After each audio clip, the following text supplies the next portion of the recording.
Oh, Foxy, it's your birthday. Not for real, just for play.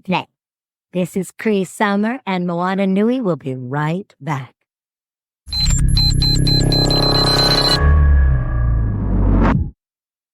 Aloha, my kako. Welcome, everybody, to tonight's episode of the Moana Nui podcast. My name is Moana, and I'm excited to have all of you joining us tonight.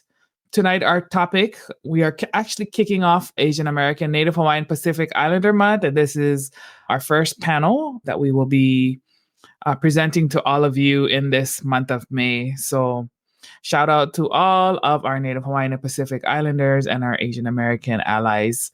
Let's see. So tonight we are talking about Moʻokūʻauhau again, and we are doing a part 2 because this is such a topic that could go in many directions, just like our ancestors and our family lines.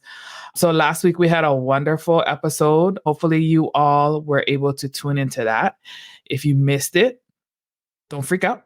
We have our recording, and you can find that on our YouTube channel. You can just look up Moana Nui Podcast and look up Moʻokūʻauhau. It should be relatively towards the top because it goes by recent episodes. So check that out. But for the meantime, you are tuned into the right place. Our wonderful panelists have joined us back again. As you guys are engaging with us tonight, please feel free to drop your comments and questions into the chat, and we will pull them up as we're going throughout tonight's episode.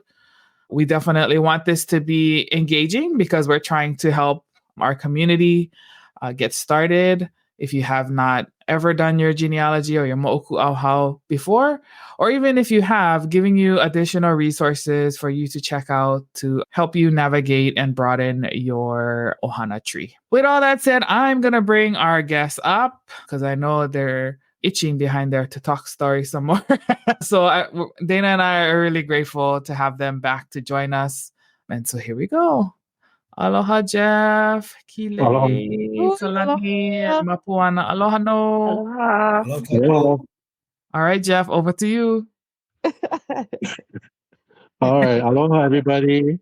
And welcome to the Moana Nui podcast in consideration with Papalokahi. And obviously, it is AAPI month, Asian American Pacific Islanders, Native Hawaiian, part 2 series of Moʻokūʻauhau. We're just going to recap from last week a little bit, and then we're going to move forward with our guest speakers that we have on here. So I just want to turn it over for Kiʻilei, Kalani, and Mapuana. If you can just introduce yourself briefly to our audience. Aloha, I'm Kiʻilei. Nice to see all of you here again. Bye. Aloha, I'm Mapuana. Aloha, Kalani, over here. And I'm We Jeff. all stayed up late last night. We did. Well, for me, this morning. Whatever. If our audience has any questions, you guys can go ahead and comment, and we'll get to them and answer as best as we can.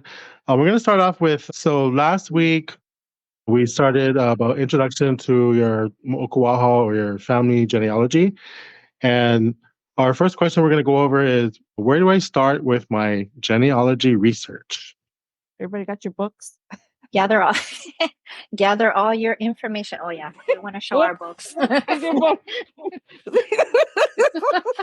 We want to show our books. Okay, so each in my situation, each tablet is a line or a branch of my tree, and that's how I keep record of as I go along. Take my notes. So get all your information from your elders. Ask questions. Gather all the information you can, and you can hit the internet and start tapping away, looking up people, trying to find information on who they came from and their elders, who they were, who and where they were. And you can start to build your tree from all that information. Like Mapuana said, with the books that we have written, you have tabs. Kalani, you got to show your tabs. But Brother Casey, we get all of that. And then another thing that you can do besides your books is pictures. Yeah, pictures are a really important. Oh, where am I? Pictures are really important too. So you just see the Kalani, what were you saying? The names, the dates, The who they names and are. the dates Yeah. identify all the people because Yeah. especially when that after you pass and then somebody inherits that, I inherited a lot of photos and I just don't know who these people are. Who is Yeah. who? Yeah. My So husband it's too, he very has a whole important. bunch of pictures. Sorry, Mapuana. Yeah. And yeah, we don't know who they are too. And then I have a whole bunch of pictures like how Kalani and Mapuana have too. Even my current pictures, not really current, this is back from decades ago, people I used to work with. I look at the pictures now, I was like, oh, I forgot their names. Yeah. So it helps to write down the people's name, at least with these photos. And this day age, we have digital photos. Yeah, do you they- don't necessarily have to use our method. Our method is the old style, whatever. I just want to say old school rules. Right. So for me too, I have to visually see it. So that's why I use this method. I can't do the digital style, but some people can. So you can utilize that as well. Yeah. You don't have to use our old school method. I do that too, but so even though I'm saving onto my share drive, the cloud, even though there's like people with my ancestor, I try to identify the other people, and so the name of the file is just long. But I don't know, I haven't found a better way to identify everybody in a photo and then save that. Not just yet, at least. But I'm sure you can be creative in this day and Right. age. No, Okay, you can probably let's go YouTube. over some very useful sources that Go ahead. people can use. Of course, we have Family Search. We have Mhm. Ancestry.com. A lot of information over there. We have the Chronicling America, which is the Library of Congress. Okay. They have a lot of older newspapers that you can search by state, search by date, or even by just name, whatever. A lot of different ways of getting to the newspaper. You don't actually have to have a subscription for some of them. Oh, and the Hawaiian newspapers too, yeah. Papakilo, you can do a search. Ulukau is another one. Mm. Fold 3 for your military people. I'm trying to think. Newpepa.org. Oh, Nupepa. Oh. Yeah. Fold Oh, 3, it's do you want to Oh, explain what you can that also is? go on DAGs. They have some stuff too on DAGs. Or Spell it out. Spell it out. GS. Was The Department and General Services. and the Kalapapa. So there is Oh. archives. Oh yeah, Ka'ohana. Ohana o Kalapapa. Ohana in Kalaupapa. Yeah. The archives has a website too, yeah. Yeah. Oh, there. Oh yeah, State Archives. That's another one. Yeah. State Archives is the one next to Yolani Palace, I believe. Yes. Yes.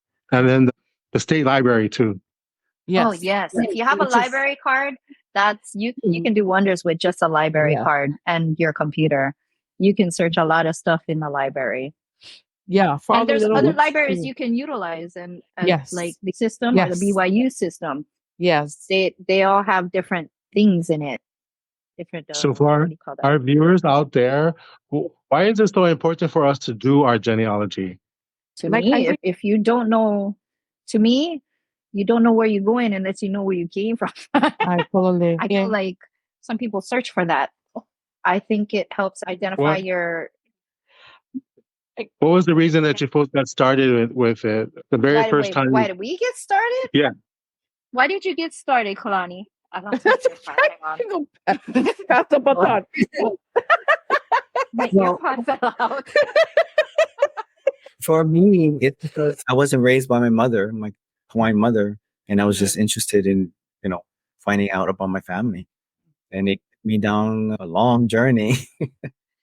I But think- that was me, my situation. Yeah, I think when we talked about it last time too, and then we also did, this is our legacy and this is who we all come from, like Mapuana is saying. How do you move forward if you don't even know all the kuleana? Kuleana means responsibility Mhm. that your ancestors did. And there's still so much work that still needs to be done. Oh, So even though that we're carrying on a lot of the things that they started, it just goes generation and just generational. And then it's a really deep legacy. I think I got started way back.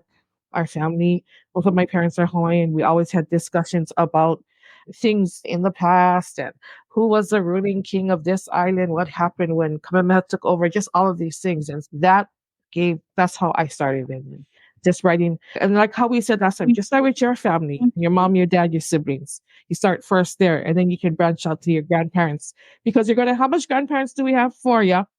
Great grandparents is 8, yeah. And great is like 16, because it starts to get bigger as you're going farther back. So the more you see back, then it's a great thing. And then, like how Mapuana is saying, when we're going into the future, you're carrying all of them too as we're going forward. It's a heavy responsibility. It's not an easy one either, because we saw like all of our tabs and our books, and it's just a lot stiff. of researching, a lot of hours of reading. I got into my genealogy because some of my family were in Kalaupapa, and then I started helping other people. Come to find out, one of my ancestors were kokua there back in the day. So it made me feel like, oh, maybe that's why I'm inclined to help other people. That might be why I feel this way. I was so adamant about helping others. Some people say it attributes to how you are, your inner self, where you came from, your genealogy. True. So when we're doing our Moʻokūʻauhau, what kind of obstacles or challenges we face, especially for the viewers out here who are brand new to maybe looking into their own family history? Obstacles. Planning.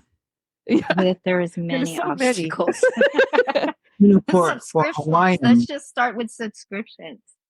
Because a lot of websites, you got to pay into it just to get your information. And sometimes you pay into it and there's no information. That's an obstacle. Or sometimes the papers are only in the archives and you have to go down to get it. Or somebody from the mainland can't access the archives here on Oahu or on the islands. Some of it is not digitized. That's another obstacle. Or you just don't have all the enough information to get your answer. Or like Kalani, some people were adopted and that information is not available on the internet. I think Kalani has great information about that. Oh, yes. We should.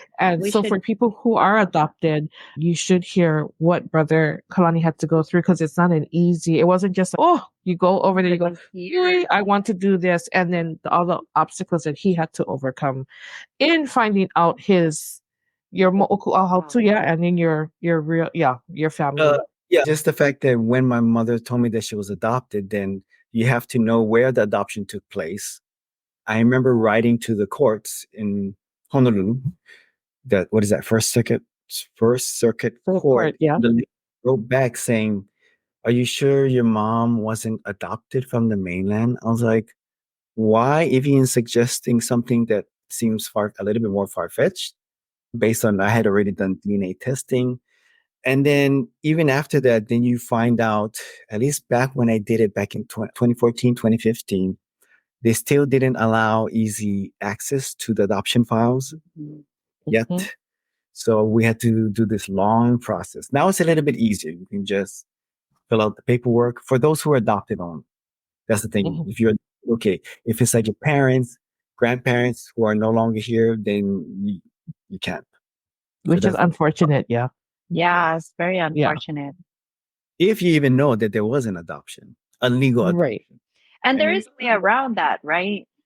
Not that I'm aware of. That's really good at, because even though, it was DNA that led me to this situation, you still left, because DNA, like I said last week, DNA is only one piece of evidence. You still have to do a lot of genealogy research. But I had to look at, even with using the closest DNA match and that this person's tree.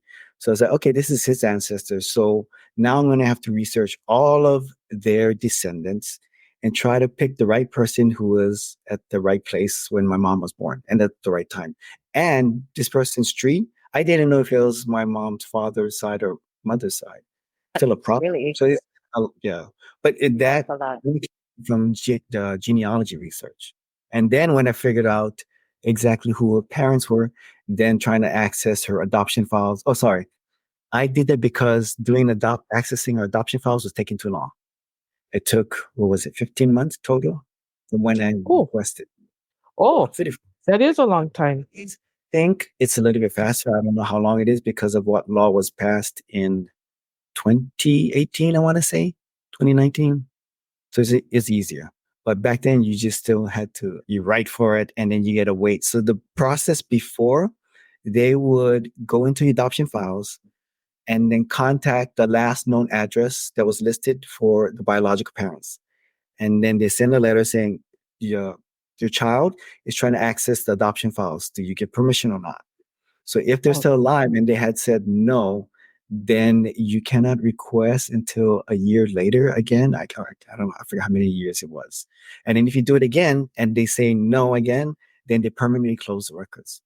Really? Oh. That was back then. Oh, that was So back then. based on my mother's age, I knew that they probably would be no longer alive. So they hire a private investigator to research her parents. And if whatever he can find, if he can't find it, then they'll just give you access. Oh, Very wow. hard. It was complicated. Nowadays it's a little bit easier because of some law that was passed 2018, 2019 for Hawaii only. Not every state is so fortunate. Yeah. So last week it was brought up about the maternal side of the genealogy being important. Can you folks touch bases on that? Another Okay. genealogy. Go ahead, Kiʻilei. Are you? We're giggling because we stayed up late last night and we were looking through some Olelo No'eau. Oh, let me show you the book. Olelo No'eau was written by Tutu Pukui, Mary Pukui, and it's a lot of Hawaiian proverbs and sayings. Can you guys see me? And this is really beneficial to just Hawaiians in general. And so one of the that I shared with Kalani and Mapuana was, okay, wait, I'm getting there. Yeah. Go ahead, say it, brother. I Go believe ahead. it was Kupuna Nanoi, I believe. Right. And then? If I remembered it correctly. Basically, I like to just give the translation, the loose translation. Stop bragging. Yeah. That's my interpretation. I don't like literal translation. The other one is like how Jeff is saying, we all come from a woman, you know who your mom is. And so when you're looking at their genealogy compared to the Kani's genealogy, because sometimes you may not know your father, and this is even anciently. So one of the ones that we wanted to share with all of you is when Kamehameha the Great married Keopuolani. Keopuolani was so high. Her genealogy was so high. That's when you hear the stories that when Kamehameha went to see her, he had to take off his malo and prostrate in front of her because her genealogy was so high. So everybody always says, oh, but he was the conqueror. He was yes, he was. But he did follow the rules. And then Keopuolani, when you look at her genealogy, is just so higher. So when you look at her mother, her grandmother, her great-grandmother, they're so high. That's how you can see where in the maternal line, that's how you can figure it out. In Hawaiian, like how we're talking about, Hawaiians have this term called po'olua, and it can mean two heads. And that's usually reserved for the dad because like we said, we know who the mama is, right? The mama is hapai when you give birth. But in Hawaiian thought, that po'olua, so when we're talking about like Kamehameha the Great, I come from the belief because when you do research that Kahikili was his father, but his other father was Keoa.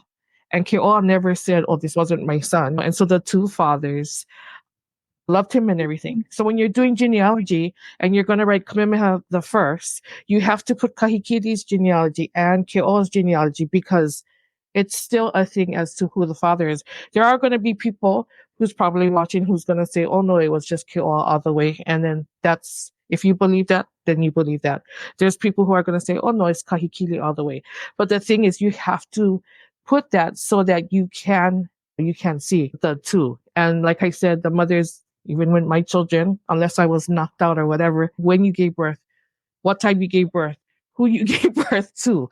So that's why with the mothers, it's easier to just come down the maternal line. But it's when the fathers, you have to put in the blank. And if you do have a po'olua instance, and even like in Kalani's case, when you're looking at the adoption, that is a po'olua, yeah? So you have the biological mama and the biological father, the adoptive and the biological. And so that is like a po'olua thing. And so you do take each body's genealogy and put it down because that's where he comes from, the biological as well as the Hanai side. And I use Hanai loosely, but my tutu was like that too. My grandmother, right? She came from a Hawaiian. Her mother was pure Hawaiian, her father's pure Irish, but she was Hanai to her first cousin. She would have called her auntie because the age difference was so big, but she was sent to Puna and was raised with her mother there. And so my grandmother, we recognize both her biological set and her Hanai set because her biological set gave birth to her. That's why she's here. That's why even I'm here. But her Hanai side is the one that raised her and did all the work for her. And that's who she called mom and dad too. So we want to just say when you're doing, the women are easier to go on. It's just the fathers you have to put in there also. I find it a little bit more difficult, actually, not to go against you, but oh no, because they get married. And if you don't have a source of their maiden name, it's hard to figure out where. That's why it's important for women. Oh, sorry, let's go on that, Mapuana. Women, when you're doing your genealogy, put your mother's maiden name. Don't put the husband's name because you need to see that. I think in different lines that we have too, when I teach my children too, I always say for the women, put their maiden names to what line. And I think if you're going back anciently, you just got to go on whatever your kupuna says. So if it is, one is Kalani Akua, but her real name was Kalani Kauui Kikilo. So if you have that name, then you have another one. If you belong to NHG SOC database is and then that is one of the greatest databases I think that we have that's open. And what Dean and his family have done too is they put all the names that they were called by. So there are some names I'm like, I didn't even know that this person was called by that name. And so when you see it, write it down too. Don't just write. So if they have 5 names, write all the 5 names because you never know in genealogy who has what. And that's important to write down too. No, good on Mapuana because we wouldn't know, but the Kiko'olani database is like really outstanding. That's another good resource too. Yeah. Because everybody can access that. Yeah. And so speaking of those names, there are so many different variations. I think it's important that they do write all the names down that they find. Absolutely. AKAs, which leads to the next question of even why did they change their names, or why do people have different names? Same sibling, same mother and father, different name. That one, I'm just gonna say I have no idea. So I'm not so sure. Yeah. So many different reasons there could be for people to change their name or assume a different name. Yeah. And there's no rhyme or reason, actually. If you're talking about Hawaiian genealogy, there's a bunch of different reasons. Somebody with make in their family, they're going to assume this name for 9 months because that's their mourning period. Or someone fell in love with that person, so then they're going to give them one really sweetheart name, ku'uipo name, and they assume that name for whatever reason. There's so many different reasons why people would change their name and assume different names. But Kalani did a paper on practices. The name change because they had different practices for naming, and I got that from America Renaud Kapui's book Nana Ikikumu, the first volume. Nana Ikikumu, volumes 1, 2, and 3. But volume 3 was written by Auntie Lynette, but volume 1 and 2 was written by Tutukukui. Go ahead, brother. Well, I didn't know about volume 3 who was involved with that. But so it lists the different naming practices. And where was I going to go with this? I forget what I was going to say. Name changes. Wait, and we want to tell everybody to know that this is what happens when you're doing genealogy, you're reading names. And you have names and names across this way. You do go, okay, wait, which line was I on again? Yeah, absolutely. We have people. So I know in one instance, like my grandfather, he changed his last name from Ka'apuiki to Akana. Why exactly? I don't know. But so I was told by cousins one reason he was not, what was the nice way that they said? It was up to no good. I can't remember. Oh, he was a Rolling Stone, however you want to interpret that. But this is when we were on a big island. And then he went to Oahu and then he's going by Akana. I did find in the paper just before when he was known to be on Oahu that he got arrested for stealing sake. Oh. So I was thinking, okay, maybe this is something that he was ashamed of. I don't know. So we really don't know why these things happen. Maybe something like this happened. Maybe the family actually knows something that I don't know, and they're not saying, or someone that did know, they never passed away from this room. To us. There could be many reasons why their names are changed. And then in our genealogy, we have four brothers, full brothers, same mom, same dad. All four have all different names, and whatever name that they took as their last name, we weren't there at the time, so we don't know. But all of their descendants, like I said, same siblings, same parents, but they all carry different names. So when you're reading and when I was writing it down for them, I was like, oh, maybe Auntie Wright had this boy with somebody, her first marriage, the second boy with a second marriage. Oh no, that wasn't even it. They all come from the same parents, but they all just have different names. Another one is my 2 times great-grandfather. His name is Ho'opiakalani II because his father is Ho'opiakalani. And Ho'opiakalani II decided to change his name to David Alexander Kahuli. And then, hi, cousin Noelene.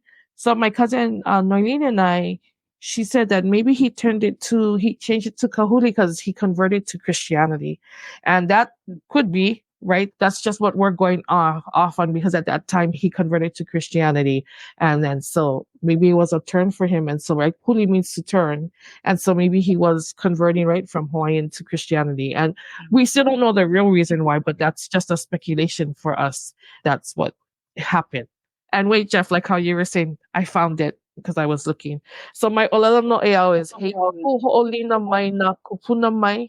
It means an inherited container from the remote ancestress, which to explains further, it's instead of the womb, the container by which the family line continues.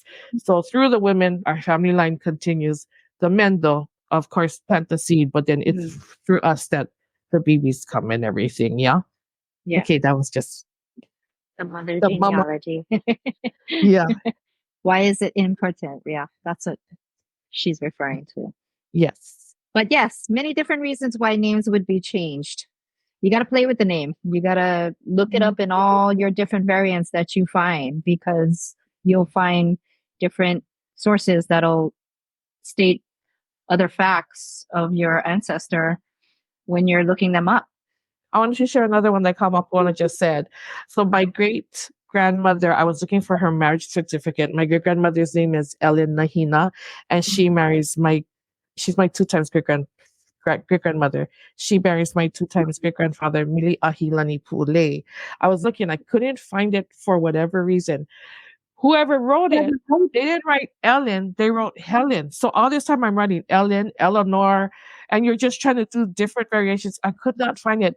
And somehow I came across, it was in Ukau. I think I went on a Pu'ule marriage, and I'm just trying to find whoever. And that's where I saw it. It said Helen with an H. I was like, oh, no wonder I couldn't find you. And then I copied that birth certificate and I made a copy of it and I got it. But it took me a while. And I was thinking, if you're my 2 times great-grandparent, it should be easy access, right, for me. But that one was a hard one for me to get too. Yeah. Which is why noting variations in the names is important. Yes. And you should write them all down and keep track of them. Keep track of the different variants. I have an ancestor. She went through 10 different ways of writing her name or changing her name, or different documents gave me different answers. It could be just a simple, the person who translated it. They could have wrote it wrong, just shortened it because they were lazy, or whatever is the case scenario, couldn't speak Hawaiian.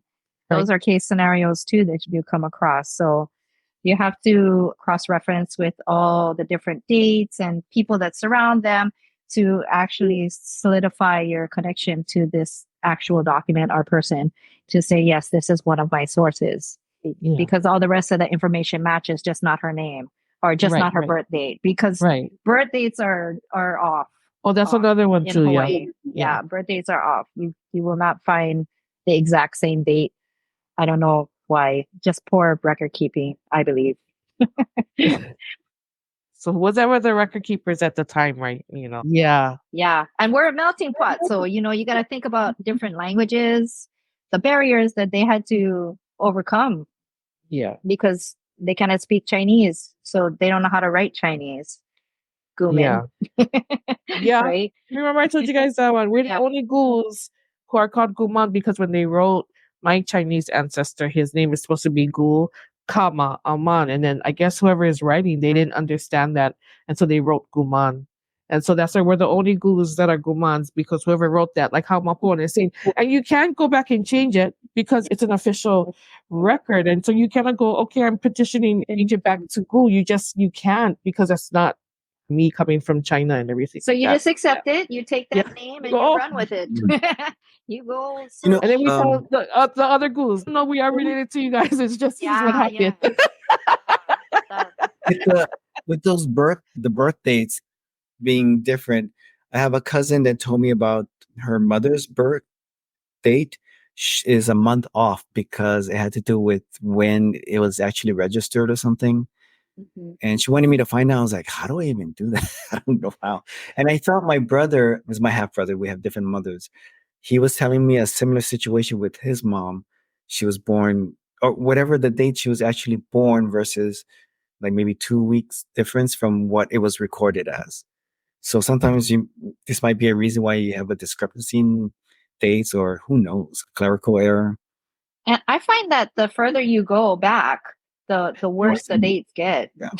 Which is Honestly. expected. And then like how Kalani and Mapuana have said too, when you're going further back, there was a time where you could have more than one wife. And so don't be so shocked when you're like, oh my gosh, look at my ancestor. He had 5 different women and they all had 10 children each. That's how it was.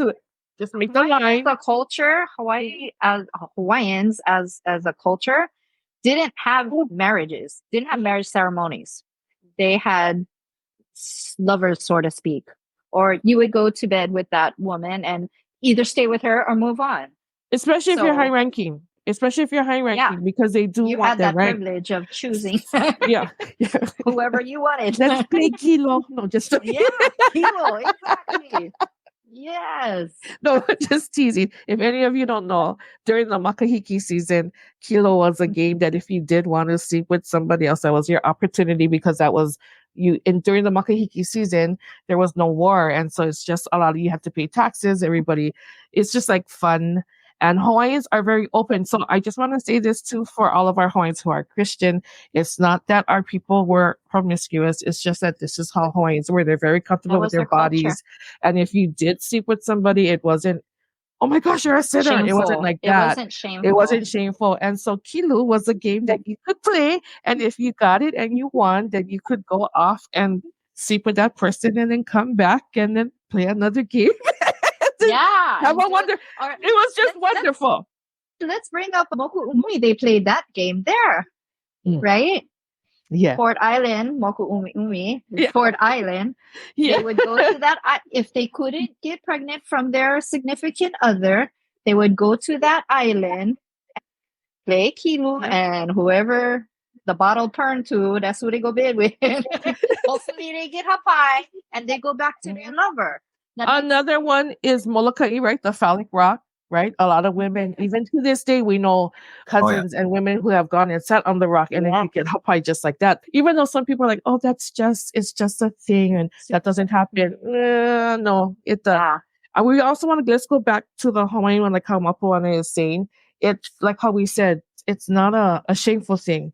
And so it was okay. So a lot of high-ranking women, when they were trying to procreate with whoever they're procreating, they had chiefs watch the whole thing because those chiefs could say, oh no, Keopulani and Kamehameha did sleep together. They all saw everything. So if people are going to say no, oh my gosh, they watched it, that's so gross. That's how we had record keeping because all the chiefs who were there would say, I was there that night when so-and-so. And this is what happened.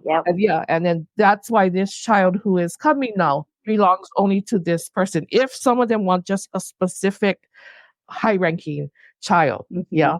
And so the women and the men, so they did do that. So that's also something that when you are reading into our history, I had a cousin who was so shocked that the Ali'i had children with their sisters and brothers had children together.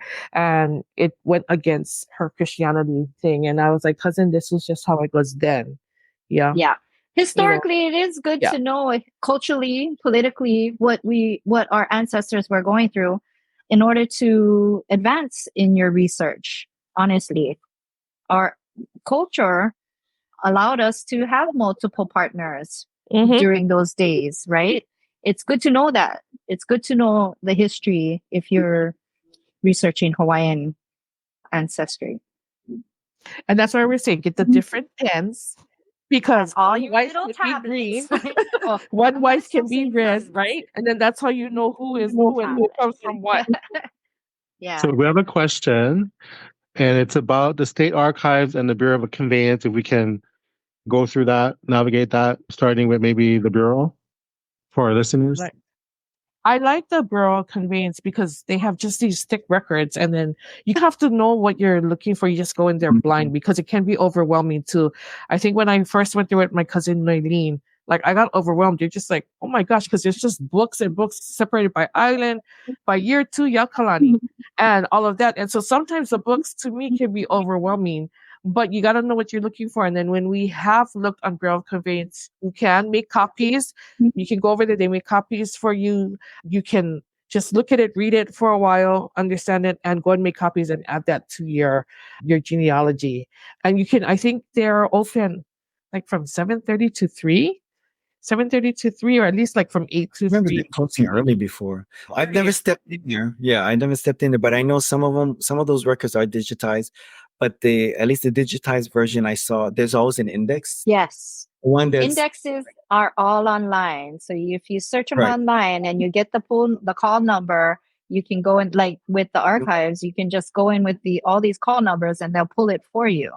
I would suggest you do that before you even go into the You even archives. go, yeah. because you can I spend a lot of days, Always, yeah. all day there.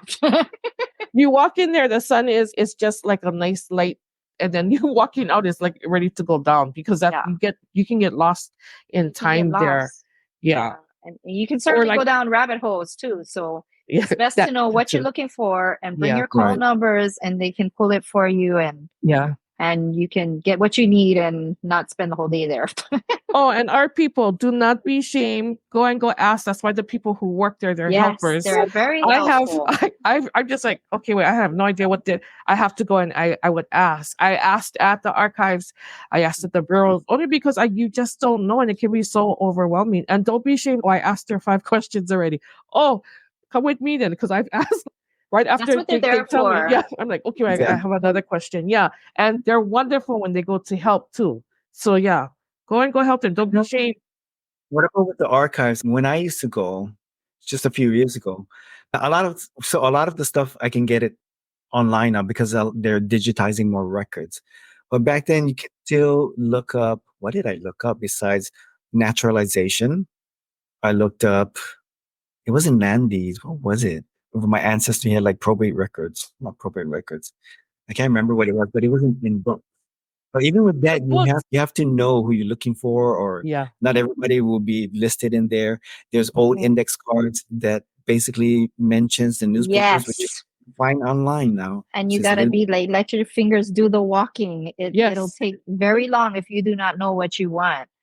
Yeah. I think it's important, that you go in with an idea of what you're looking for, because if you go in there with nothing, you're just gonna. There's a lot of information in there.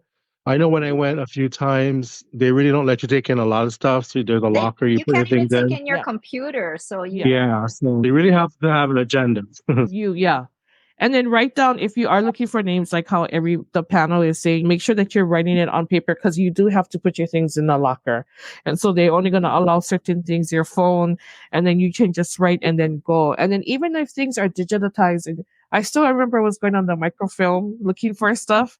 And the microfilm too, sometimes you're like, there's, oh my gosh, right? But it's something you go through too when you're looking for all of these things that we're looking for. Yeah. So we just want to tell everybody, just have use patience. the indexes online and get your call numbers first before you go in there. If not, you can ask the people to help you. They're very helpful. Don't be ashamed. And then, like I said, just have a lot of patience, because doing genealogy, You have to do a lot of work. Takes a long time. Yes. Sometimes you may have an open and you might find 5 documents for one person. It's yes, you got to go home because they're closing. You come back the next day, you don't see nothing. And then you're like, I just looked the other day. But sometimes that happens too. So just have a lot of patience with it because you do have a lot of work you have to do. You have to look up things. You have to understand the Hawaiian too. And if you see your family's name, you don't know Hawaiian, take a picture of it and then we can always try or ask somebody to help you translate, like how Mapuana, Kalani, and Jeff were saying too. Yeah, because some things are just only in Hawaiian. And unfortunately, not all of us are just versed in Hawaiian. But if you see your ancestor's name, take a picture, chink, and then, we can, And in Native Hawaiian Genealogy Society, we have quite a few people who speak Hawaiian fluently or can read and write. So just ask. But remember too, when you're looking at older Hawaiian, sometimes we might not find it in the dictionary now. So just understand that. Yeah. So Hawaiian that was spoken then and Hawaiian now is very different. So But Ni'ihau is our Ni'ihauan family is probably the closest to our ancestors and how they spoke and everything. Yeah. So speaking of the records, can we touch base on the LDS church records as well? Because I think it is one of the most important resource and it's free to people to just go online. Mm-hmm. Absolutely. I want to just say though that don't believe everything you see online. Sometimes you have people who worked on their lines, but it isn't exactly 100% correct. So it's good to keep in the back of your mind, and then moving forward, you can cross-reference or just make sure that they were on the right track. That doesn't necessarily mean that they're totally wrong, but sometimes there are some wrong input over there. Mm-hmm. LDS has great records, great resources, all in their library. And yes, it's free. And that's what you want, free. I think it's important that everybody understand there's a difference between what type of records they have versus their collaborative trees where anybody can just upload information or edit information on the trees of the family. Yeah. So you want to talk about that, Kalani? It used to be you could just submit your own. That was how it was done before. I submitted my family through the Family History Center. And then now they made it collaborative where anybody and anyone can edit. But it usually leaves a digital trail. And then when you do make a change, if I get rid of... You have to say why and who changed it, Not everybody will do it. You have to have evidence too, Yeah. You have to show your evidence too, You have to show why you made that change or verbally say why you made that change. I've seen comments saying, it's because it's correct. That's good. Okay, that's fine. Go with it, I guess. So with the LDS Church, it is true, like how everybody is saying, they do have great records. I just want to point out too, if you are doing and you talk to your family and your family has certain names or dates, and then you look at the LDS Church records, please do not throw away your family stuff because it has documentation on the LDS stuff. So just keep all your records because you need proof. And then like how Mapuana is saying, not everything that was written in the LDS Church is polole either. In one of our family, her grandmother, so the thing that they're talking about that you can edit, somebody who doesn't know the history went and edited it and took out my cousin, their whole genealogy thing. She called the church, but they put it all back and then they wrote a thing. But the whole point was they took it out without really discussing it. That part was like, wow. And if your family has a different name than what the LDS records has, just that doesn't mean that your family is wrong and the church is right either. Yeah, just keep both so you know. And remember what we said, Hawaiians went by many names too. Yeah. Yeah. So always keep that in the back of your mind too. That I'm Hawaiians a full paper trail person, so I won't put anything on my line unless I have a paper trail. Same here. If I don't have a document stating so, I won't put it on my line. I'm just that person. But I keep it as notes. Their own ways. I keep it in case. Yeah, absolutely. You keep it all. Keep everything. That's another thing you're gonna have. That's why you got to get the plastic sheets because you're gonna have so many. I have plastic sheets. I want to show them. Plastic For- sheets, like very, Plastics. very useful. This is a You put all your genealogy documents thing. inside, add your binder, Yeah. add it to your binder. Always have plastic sheets on hand. And then, the Mormon Church, it's free to their account. But, Bonnie, what were we talking about? Is it now you have to be a member? No, It's so it's a free account. You have to create an account, yeah. but there are certain restrictions with. Some documents are restricted to the churches, so you have to Sometimes go you have to in. go to the center, yeah. Or if you're Yeah. an LDS member, you can easily do it online, but Yeah. you might have to go into the Family History Center to look at the record. Right. Some of the Hawaii ones are like that, and you can Right. tell if you're doing it online at home versus, and you try to click it and it says you don't have access. You can see it at the Family History Center. And I wanted to mention because it was, what was it, Jeff, that you said? Obstacles. Not only is the language might be a barrier, but they also have the delayed birth certificates. Yeah. But not all of them are translated from shorthand. Yeah. You know shorthand? Oh my gosh, yes, I have several. Oh my God. Sometimes you need to learn new traits. Yeah. You need to learn shorthand, exactly. obviously, to do Oh. some of the probates and the delayed birth certificates. Are like that. Oh, mahalo for I've seen saying probates that. like that. Yes. It sucks when you don't know. Because I had one that was translated, and then a couple of relatives that it's not translated. Yeah. But but I kept mine too because I don't. I gotta have somebody translate it, so I'm not too sure who can do that or when they can do that. I tried to learn, but no. So keeping on, I know we have a few minutes left. I just want to touch bases because we're talking about records. Can we touch bases on the Great Mahele and the Kuleana Land Awards? Ooh. I was like, "Oh, The expert laughing. yeah, the expert." I know it's a topic on its own, but we should briefly go over because I know there's viewers out there who want to The know. Mahele was in Yes, episode 1928, 3, yeah. Kamehameha the third. I know that could be a whole episode. Yeah. Some say that the king was persuaded to do, and some say differently. But in any case, land from the mountain to the sea was Ma'ali'i, and Maka'ainanas would work the land for that. It was portioned out. Yeah, lands. Land was portioned for, I'm trying to think how many, 250, I think, chiefs there were. 250. I can't remember exactly, but somewhere around there. And the king gave them all land, and Maka'ainana lived on the land. What else do we want to know? Going on that real quick, just so you understand too, Hawaiians, they don't have that concept of owning the land, yeah? So when this came out too, it's a new concept to them to come and claim land because we never had to do that ever. But the king, I feel like Kauai tried to do a good thing with that, but in a way it backfired because then other people, because Hawaiians weren't coming to claim their land and everything because how do you claim it, right? We don't own the ocean, we don't own the air, we don't own the earth. So how do you do that? And so Hawaiians didn't. There are some Hawaiians who did, but majority of them didn't.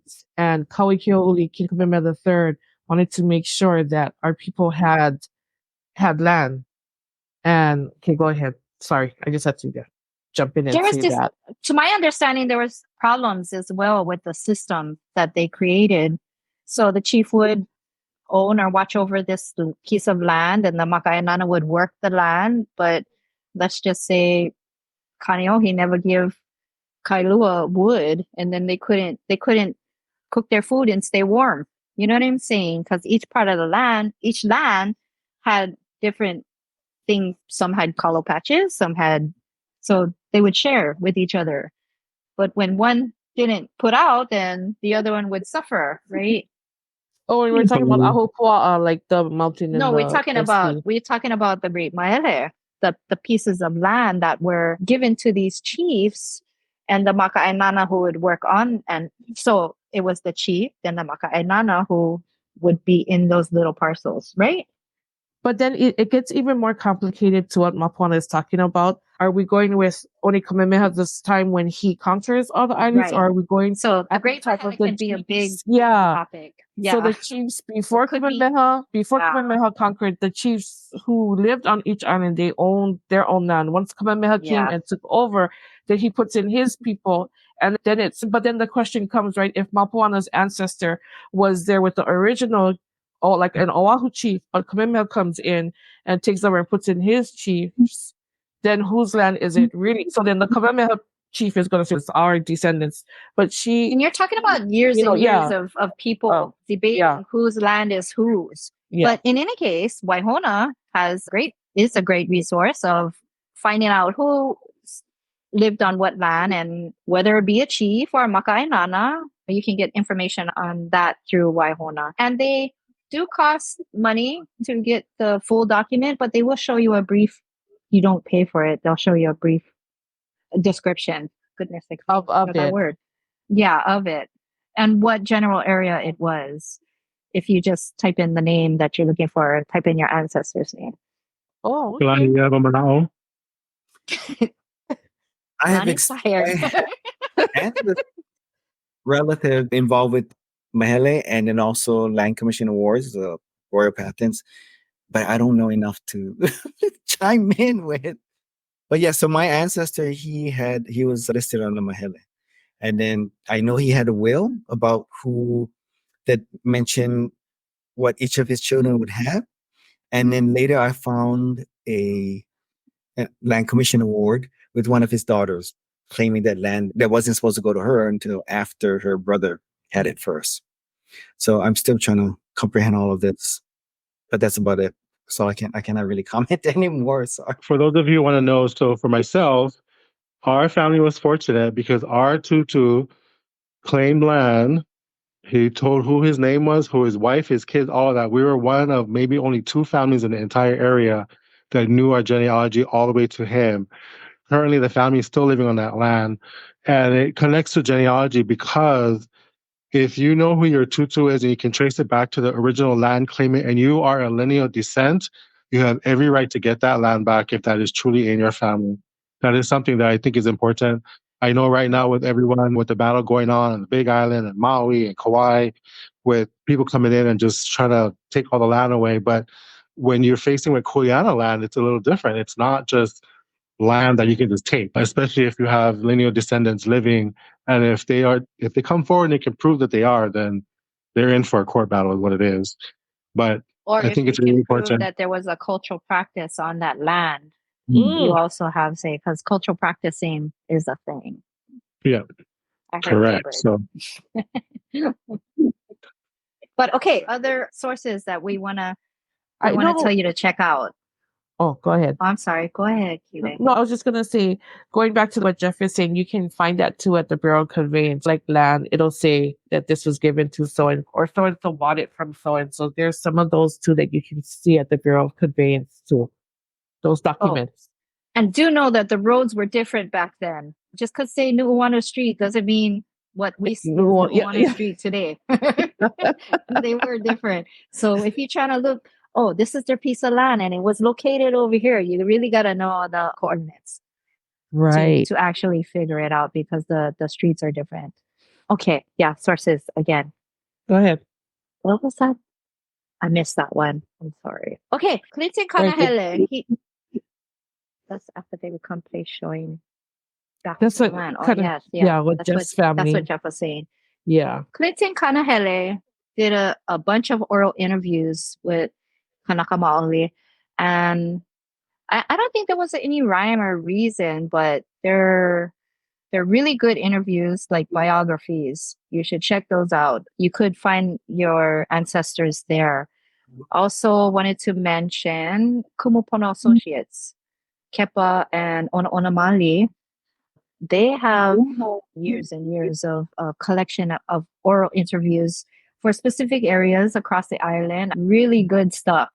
That's where I found a lot of my answers was through Kumupono Associates. Men of Hawaii, Men and Women of Hawaii, Men of Hawaii. There's 5 volumes of biographies there. And these books are online. I think Google Books, they have the digital version of it, or you can get the hard copy at your libraries. I think it's at the libraries. But what else we wanted to? Fragments of Genealogy, Mary Pukui. What is the other one you were talking about, Kay? Fragments. John Papa'i'i. Yeah. Fragments of Hawaiian History. John Papa'i'i was, during the time of Kamehameha II, he was a playmate to Liho. And he was around Kamehameha. he was around during a lot of the things that Hawaiians were doing at the time that we don't even do practices anymore. And he was there with the different wives and everything, knew which wives was who with Kamehameha and how Kamehameha was too. And so that's also a really great one. And also to go on what Mapuana is saying, the men and women of Hawaii, there's also a book called, remember the Words of Wisdom? And a lot of that is, they just interview kupuna. People, And, yeah. And this is really outstanding. And then there's what is that other one besides the Words of Wisdom? Is it Na'oiwi? Remember they have the volumes and then they interviewed a lot of kupuna, and that's another one too. And if you see, like when you're reading these stories, like how Mapuana, Jeff, and Kalani are saying, if you know your family is down EA side or this side, and you see this kupuna there, you could always, that's how you can get that lead too into your family too. Yeah, by that. And talk to, like Mapuana said last time, Kalani said last time too, I said last time too, talk to, especially the kupuna, our elders, our grandparents, our great-grandparents. And if you're lucky to still have them around, please talk to them and get their mana out. They're the ones who have it right. Yes. Yeah. Even if they don't tell you everything, there's clues there. There's clues there. Close to the source, the older generation. Yeah. They're the source. They're the main source. And they may only give you one word. Yes, we lived in over here. But that's how you. Oh, do we want to touch on the bad things that we come across, or? Oh yeah, go ahead. Or the. Sure. We have time. Go Why ahead. don't you go ahead, Jeff? Go tell us what that was. Kalani, I know you have. Yeah, I mean, bad stuff. I don't know if it's really bad stuff. That was because of, actually, no, it's not just DNA, but through genealogy research. Sometimes you find people that you never knew about. Family lines, right? And it happens. Yes. So just be prepared. Yep, just exactly. Be prepared. Just be prepared for what? Yeah. Don't have expectations. Oh my goodness, check this out. Wait, I thought that was. Yeah. And don't be like, why did you guys keep it a secret? There's reasons that we don't know why. And during those times too, like in my case scenario, my family was very Catholic on one side. So secrets were kept. Come to find out they were all taxi dancers. Yeah. So you just have to understand the culture too. You got to understand, especially for Hawaiian culture, you have to understand. You cannot just be like, oh my gosh. So like when we're talking about playing that kilo game in Makahiki season, of course, that's a very ancient thing, but it happened as part of our culture. And so it's a great thing. There is a reason why that happened too, though. Yeah. We were small. And there was reasons why they became taxi dancers. And this is maybe not like bad, but just like a precaution to everybody when you're doing genealogy. Don't always share it too with just everybody. There are some people out there who do steal genealogies and take your genealogy and try to put it with theirs, and then they try to make it their own and to say, oh no, I got this document or from, and it could just be all your work. So just know that unfortunately, for whatever their reasons too, that we have that. And when you're doing genealogy, it's a great thing, but you do also have that because Hawaiians have married so much now and it's different. I know of one lady who calls up, especially reunions, and she'll say she's a family member because the families are so huge now. You don't know who is. And everybody's married differently. This is a small community. No name is needed. I already know. Message me because I know who you're talking about. So she goes and she requests that. So one day I had asked her why she's doing that, because that's Heva. That's somebody, that's their ancestors, yeah. And unless you're married into the family. And she said it was given to her that her kuleana is to take everybody's genealogy and hold it. And I said, that's not your kuleana. Everybody has their own kuleana to wasn't about to give her mine. Yeah. And so I called all of our ohana who is doing the genealogy books. I said, if this person calls and said they're related, they're not, do not give her any books. And one of the olelo no'eals in here says family names. It's our family names. And so Mapuana what I'm saying is, if Mapuana is my cousin and I wanted to name my daughter Mapuana after her, that's, you go and you ask permission. But you don't take other people's genealogy, look through it, and then be like, oh, look at this name. This is a cool name. And then try to name your children or your great-grandchildren after that. Yeah, because there are consequences to that. Yes. So there's a lot of things with Hawaiian genealogy. Names are very important. Hawaiians, how we talked, what we named our children. So Jeff's name too. I'm just saying Kalani's name, my name. It's not, you just don't do that. And I told my children this, and I don't know how everybody else feels about it. I told my children, one of you guys are going to have to take over. I don't know who, but still yet I don't know out of my 3 children.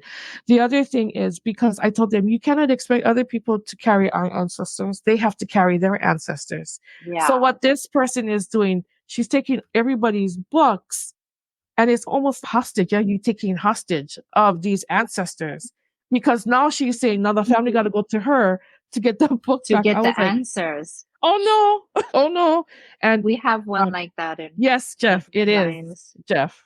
I fully. Let's just say I really had a run-in with that person years ago at one of our reunions. But anyway, just know that for me personally, I treat our genealogy as kapu. Whenever I'm sharing with the family, I make sure that I'm sharing it because your family is not to be shared and talked about with anybody, especially when it comes to the names, because they're very sacred. Yeah. Like everyone was saying on here, it's really important if you're going to do your genealogy. 1, take it serious. Yeah. 2, you can have fun. 3, a lot of puli and prayer goes into it. You don't just go and look for a name. Sometimes people will be looking for a name for 40 years. I had one kupuna ask me, how did you find it? And I told her, I asked. I go, it wasn't meant for you. It's meant for me. And I didn't mean it in a bad way, but that's just how it is. We know that. We know that there's things happening on the other side of the veil, the other side of whatever you want to call that, whatever, if you're a part of the church, Christian, whatnot. I go, let me remind the audience that our people was very spiritual before the missionaries came. So they were not stupid. They were not lazy. They were very akamai. They knew what they had. Everything was oral. So you have to remember everything. 2,000 lines for the kumalipo. Can you imagine memorizing all of that? I tried it. I read that they used to wake up in the morning, recite it. And before they went to sleep, they recited it. Yeah. Yep. They recited it all day. That's their main mission, was to just get that genealogy down. Yeah. So that being said, there's a lot of genealogies that are chanted that you need to know the olelo just to figure it out. Yeah. And then like how Mapuana is saying that you're trained to do that. And so if you're chanting a chief's genealogy, you get it wrong, where you say, oh, Kalani, let me go back a few lines. You have to know it. Back up a little bit. That's not good. Yeah. And our chiefs, they're linked to the Akua. Akua is our gods, right? They're linked to the Kalani, Nalani, which is the heaven or the heavens. All of that plays a big part in it. And I think when people do this kind of thing, an emotional hostage and try to do this, it's just really not polole. And like how Jeff said, his name in his family, that's kapu. Yeah. Kalani's family, kapu, mapubu, kapu. So it's, even if Jeff in his family, he has the name Kalani, people can be like, oh, it's just Kalani. No, it's not just Kalani. It's a meaning. And in my family too, whatever they say the meaning is in the name, that's what the meaning is. One of my cousins, she's named after a tutu. And she was like, oh no, that's not the meaning. And she went to Pukui to look it up. And I was like, no, you kind of go with what our ancestors said. And she said no. So that's heavy on her part. But what I'm saying is, if Jeff has a Kalani, his ancestor's name is Kalani, it just doesn't mean Kalani. It's whatever their family is saying that means, which it could mean the heavenly glow of the heaven, right? But they're just calling him Kalani, but that's what it means. A good example is Keanu Reeves, when he was first making it big and stuff. This girl, I think she was Hawaiian too. She did an interview with him and she asked him what his name was. And Keanu Reeves always says, oh, my name means the cool breeze that goes up the mountains. So when this girl wrote it, she said, oh no, Keanu just means Keanu, look it up in Pukui. But when I read that, I was so surprised because I said, no, that's what his family said his name means. So yeah, when you read, Keanu does mean cool, right? And all of that kind of stuff. But if his family said his name means the cool breeze that goes up the mountain, that's exactly what it means. Yes. It came from named after the uncle or the dad's uncle. Don't just be like, oh no, Pukui said this, because I know Tutu Pukui would be looking at you like, because you have to do that. And like how Jeff and Kalani said earlier, that book, Nana Ikekumu, there's so great things, but there's so many different naming, right? Inoa po names are dream names that you have at night.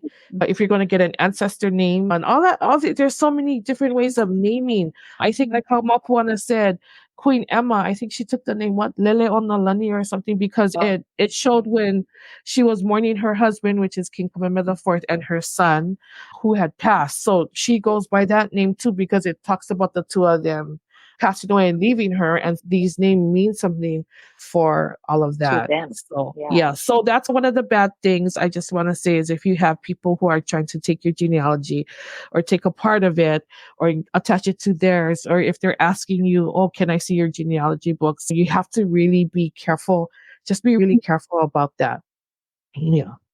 So I just wanted to say, when the viewers out there, when you're doing your genealogy and you're writing your tutu's names down or names, and you say their names, they live again.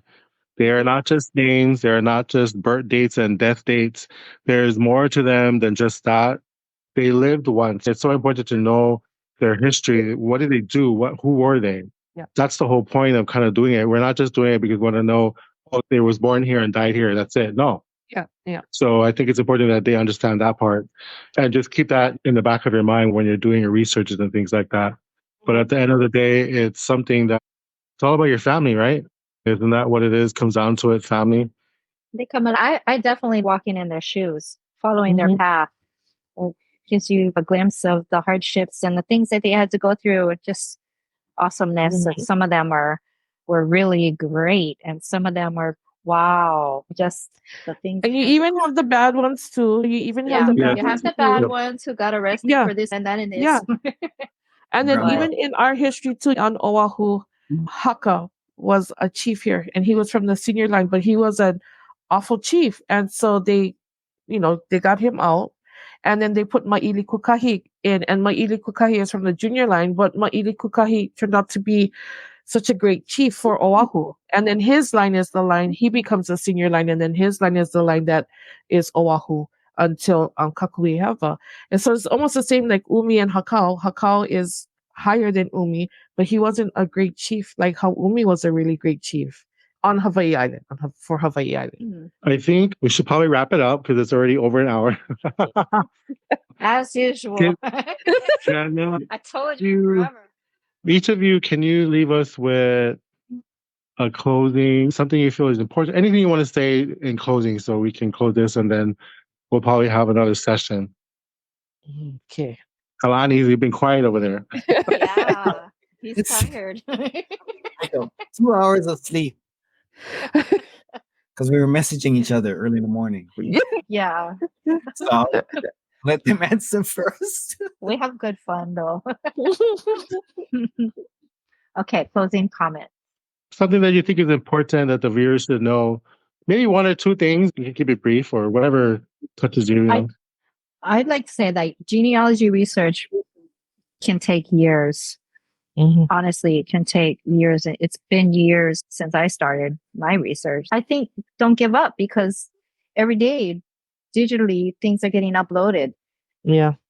More and more records are being discovered, archived.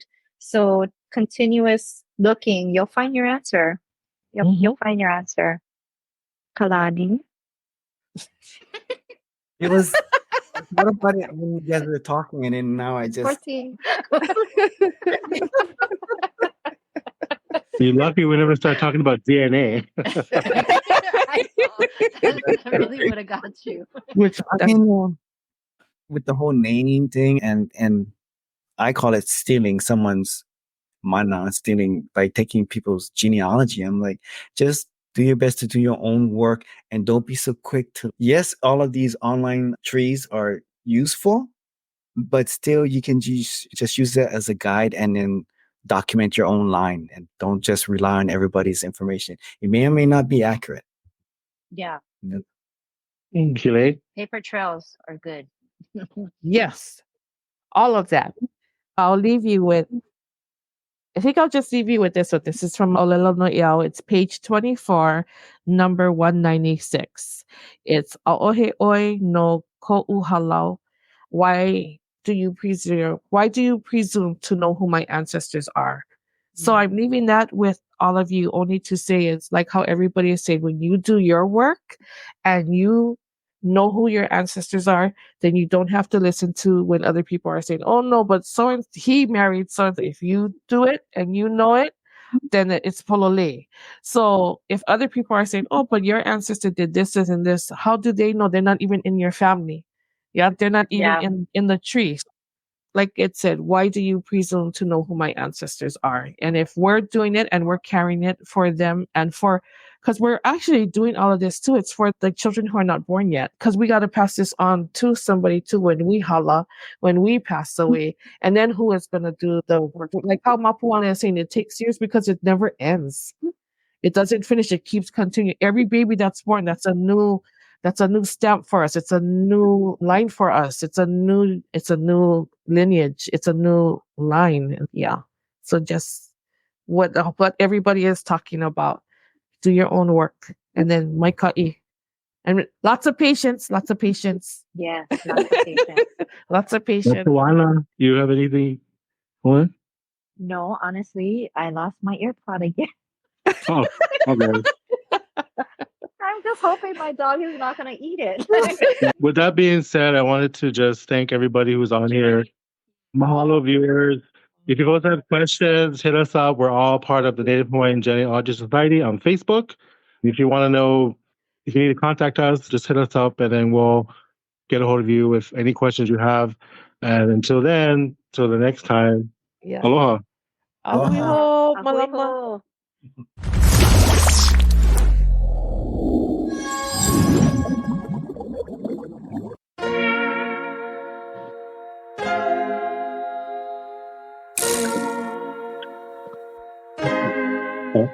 So many stories left to tell, even if we have to ourselves. Can keep history on the shelf. If we won't tell it, we will. If this the land of the free, it was a freedom then. When they annexed Hawaii and called it Cedar Lands, without any type of payment and no signing off. Called themselves the Republic in 1894. 1.2 million acres overtaken from the native Hawaiians. When they resisted, the West retaliated in violence and erasure. The Hawaiian language was banned as part of colonialism's plan to expand, Stuck between a rock and a hard place. Multiple bombings of Kaho'olawe as a part of their ongoing war with Asia. Used it as a place for target practice. No consent or compensation. Colonizers call for annexation. No work out for all the locals. School will never let you know. So many stories left to tell, even if we have to ourselves. Can keep history on the shelf. If we won't tell it, we will. Too many stories left to tell, even if we have to ourselves. Can keep history on the shelf. If we won't tell it, we will. We will. So if we put Hawaii in a perspective, well, Black and Asian history is interconnected. Considering the fight with the Pacific, then of course, versus Asia, they was treated as a middleman for war, but didn't let the Western colorism run its course, cause dark skin was a sign of dignity to core. The land was taken in the name of capitalism, when prior to it was an actual kingdom, clapped back at the system. Stuck between a rock and a hard place. Multiple bombings of Kaho'olawe as a part of their ongoing war with Asia. Used it as a place for target practice. No consent or compensation. Colonizers call for annexation.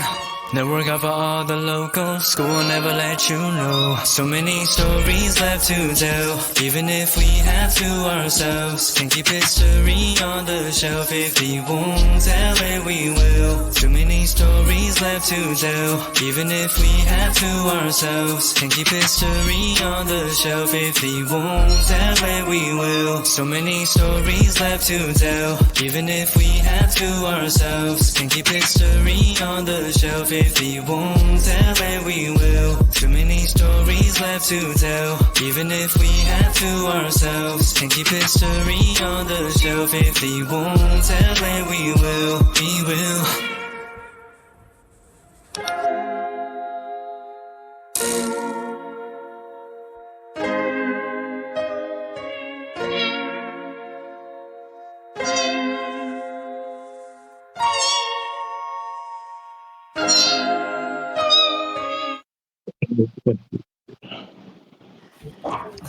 Hey, On my oh my AirPod.